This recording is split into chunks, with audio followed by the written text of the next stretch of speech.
Hello everyone, you are welcome back once again on MDN Education today. In this video, we will discuss our notice 6 for class 11th and 12th. So let's start. Draft a notice informing students of classes 11th and 12th about a poster making competition. Invent all necessary details. You are Sonia, president art club, model senior secondary school Jhajjar. मतलब बिल्कुल simple notice कह सकते हैं कि जो कि इसका title क्या रहेगा, पोस्टर मेकिंग कंपटीशन है। ठीक है, सो देखते हैं। Model senior secondary school Jhajjar notice art club, date 28 May 2020। The art club of the school is going to organize a poster making competition on the 10th of June। ठीक है, भी जो art club of the school है, school का नाम क्या है, model senior secondary school Jhajjar. ये जो स्कूल है वो पोस्टर मेकिंग कंपटीशन 10 जून को हेल्ड करने जा रहा है। ठीक है, ऑर्गेनाइज करने जा रहा है, sorry. And ambitious, talented and brilliant students of 11th and 12th classes, all streams हैं जिसके अंदर, of our school are invited to participate in it. और हमारे स्कूल के जो 11th और 12th क्लास के जो स्टूडेंट्स हैं उन सभी को इस इवेंट के अंदर पार्टिसिपेशन करने के लिए इनवाइट किया जाता है। Those who are willing to take part in this event, और जो इस इवेंट में पार्टिसिपेट करने की विलिंग कर रहे थे, शुड गिव देयर नेम्स, वो अपना नाम, to the undersigned by the 2 June positively. तो वो पॉजिटिवली क्या करें, 2 जून तक अंडरसाइंड अथॉरिटी को अपना नाम दर्ज करवा दें, रजिस्टर करवा दें। ठीक है, ताकि जो पोस्टर मेकिंग कंपटीशन है वो जो 10 जून को होना है, ऑर्गेनाइज किया जाना है, वो अच्छी प्रकार से हो सके। तो ये था, बिल्कुल सिंपल नोटिस है, और इसी तरह से जो नोटिस है वो लिखे जाते हैं। नोटिस लिखने का जो तरीका होता है या जो हिंट होता है उसकी हेडलाइन के अंदर ही होता है। ठीक है, तो अब हम चलते हैं हमारे ग्रामर सेक्शन की तरफ।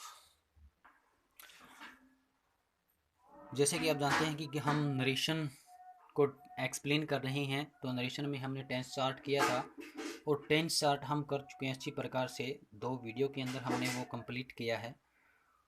तो उसके बाद जो टेंस चार्ट में हमने पढ़ा था कंडीशन के बारे में, फर्स्ट कंडीशन क्या थी कि किस तरह से यदि रिपोर्टेड स्पीच का टेंस यदि हम बदलें तो कैसे बदलें। ठीक है, तो फर्स्ट कंडीशन क्या कहती है कि यदि रिपोर्टिंग वर्ब प्रेजेंट या फ्यूचर टेंस में है तो रिपोर्टेड स्पीच का टेंस नहीं बदलेगा। ठीक है, यदि रिपोर्टिंग वर्ब प्रेजेंट या फ्यूचर टेंस में है तो रिपोर्टेड स्पीच का टेंस, जो रिपोर्टेड स्पीच की वर्ब होगी उसका टेंस नहीं बदलेगा। और कंडीशन 2 क्या कहती थी, यदि रिपोर्टिंग वर्ब पास्ट टेंस में हो तो तब रिपोर्टेड स्पीच के टेंस को, उसकी वर्ब के टेंस को किस प्रकार से बदला जाएगा, ये हमने अकॉर्डिंग टू टेंस डिस्कस किया है। ठीक है, और उसको मैं एक कंक्लूजिंगली आपको बता दूंगा, जो चीज़ चेंज होने वाली है और जो चीज़ अनचेंज रहेगी। ठीक है, तो आज की वीडियो में करते हैं हम एक्सेप्शन टू रूल सेकंड। अभी जो कंडीशन सेकंड थी, जैसे कि मैंने बताया है, यदि रिपोर्टिंग वर्ब पास्ट टेंस में हो तो रिपोर्टेड स्पीच के टेंस को किस तरह से बदलेंगे, तो उसके अगेंस्ट क्या होगा। देखो, रिपोर्टिंग वर्ब क्या होगी, मतलब सेड। ठीक है, तब एक्सेप्शन है, मीन्स रिपोर्टेड स्पीच का टेंस बदलेगा नहीं, नहीं बदलेगा वो। ठीक है, तो एक्सेप्शन है। देखो, फर्स्ट एक्सेप्शन क्या कहता है, if there is a universal geographical scientific and general truth और हैबिचुअल फैक्ट हो। ठीक है, कोई यूनिवर्सल ट्रूथ है, जियोग्राफिकल ट्रूथ है, साइंटिफिक ट्रूथ है, या फिर जनरल ट्रूथ है, या फिर हम कह सकते हैं कि आपका डेली रूटीन या फिर हैबिचुअल फैक्ट है, तो रिपोर्टेड स्पीच का जो टेंस होगा, ठीक है, टेंस ऑफ द वर्ब, मतलब रिपोर्टेड स्पीच का जो टेंस है वो कभी नहीं बदलेगा।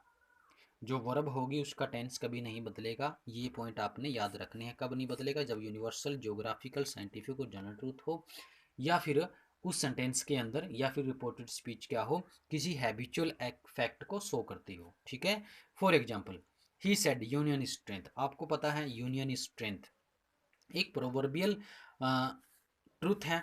ठीक है, he said union is strength.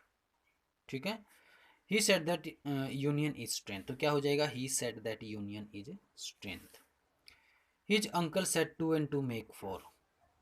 His uncle said 2 and 2 make 4, तो his uncle said that 2 and 2 make 4, तो 2 and 2 make क्या है, ये भी एक जनरल ट्रूथ है, 2 तो 4 होते हैं, जनरल ट्रूथ है। इसी तरह से कोई भी साइंटिफिक ट्रूथ आ सकती है, ज्योग्राफिकल ट्रूथ आ सकती है।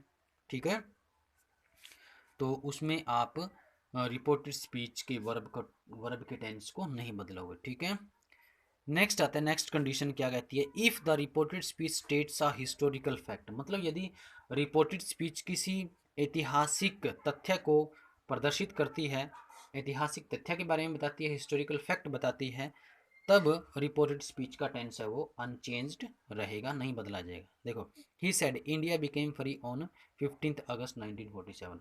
अब ये तो कन्फर्म है, इसको बदल तो नहीं सकते हम डेट को, तो ये तो फैक्ट है, हिस्टोरिकल फैक्ट है, तो इसके लिए हम क्या करेंगे, इसके लिए भी हम रिपोर्टेड स्पीच की वर्ब के टेंस को नहीं बदलेंगे।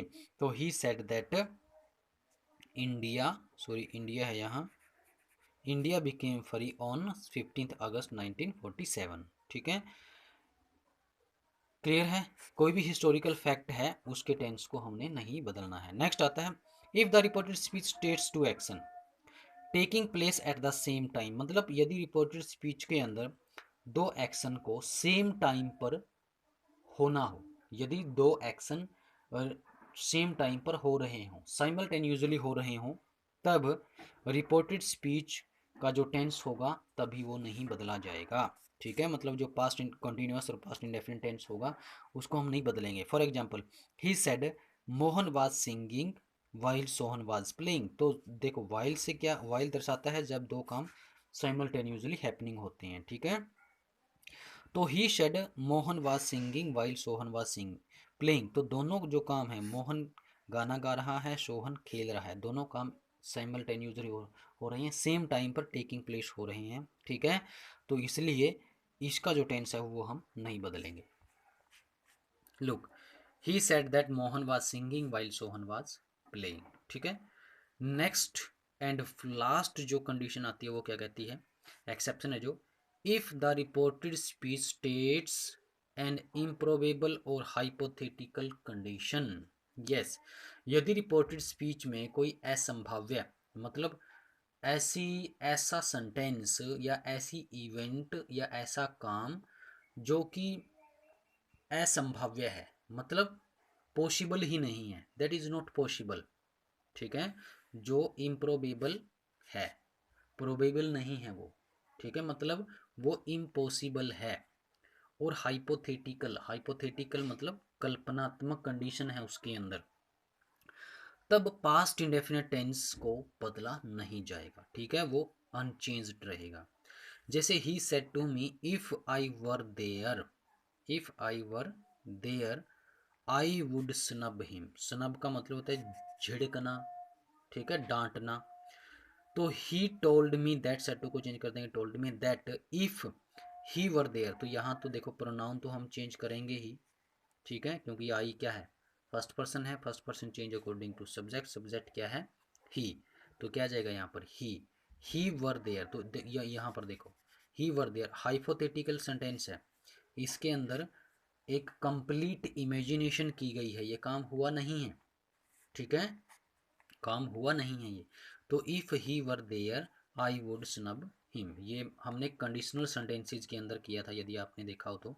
इफ कोई भी सब्जेक्ट हो यहाँ पर, उसके साथ हम वर्क का यूज करते हैं जब सेंटेंस क्या हो, हाइपोथेटिकल हो या फिर कंप्लीट इमेजिनेशन उसके अंदर दी गई हो, मतलब वो काम हुआ नहीं है या फिर वो हो ही नहीं सकता। ठीक है, हो नहीं सकता वो। And he told me that if he were there he would snub him, तो यहाँ पर टेंस को चेंज नहीं किया गया है। ठीक है, तो आज की वीडियो में बस इतना ही। See you soon in the next video, till then have a good day. यदि आपको फिर भी कोई डाउट रहता है तो आप वो कमेंट करें। थैंक्स।